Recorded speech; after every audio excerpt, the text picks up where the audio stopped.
Not long ago, I was talking about mental health with my mom, and one of the things I mentioned was that showing some vulnerability was important. But my mom is a civil engineer, so for her, vulnerability is something to be avoided at all costs. Otherwise, a building or a bridge may collapse. So my mom and I, we were using the same words, but we were speaking a different language. I was barking, my mom was meowing.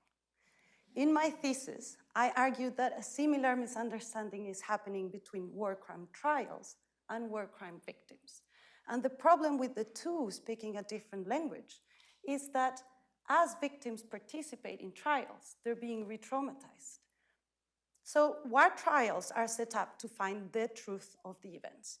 This assumes that truth is a single thing and it can be found. But what does this mean for victims' testimonies is that their stories are expected to be always the same and never contradictory. Otherwise, victims may be called liars. I have been analyzing 20 testimonies from Colombia's civil war victims, and I find that yes, victims may be changing their stories, but no, we shouldn't call them liars. And this is because victims are of two types. There's one group of victims that they tell their story and they focus on the emotions. So as their emotions evolve, their story changes. And there's another group of victims that they also change their story, but because they want to maximize attention from the audience. So they're picking the details they want to share so that the audience empathizes with them and the horrors they went through.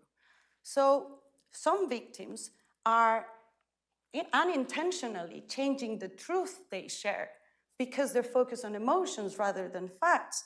And this group of victims here, they intentionally change the truth they share because they are tailoring their story depending on the audience. So while trials see victims' testimonies as something that is either true or false, victims are pointing out that this is not the case, and truth is a process of memory retrieval that is subjective. So victims are barking, trials are meowing. And the problem is that if victims want to participate in trials, they are forced to meow. So there is a language gap that we need to bridge. Otherwise, trials will continue to worsen the mental health of victims, especially those victims that focus on emotions. Thank you.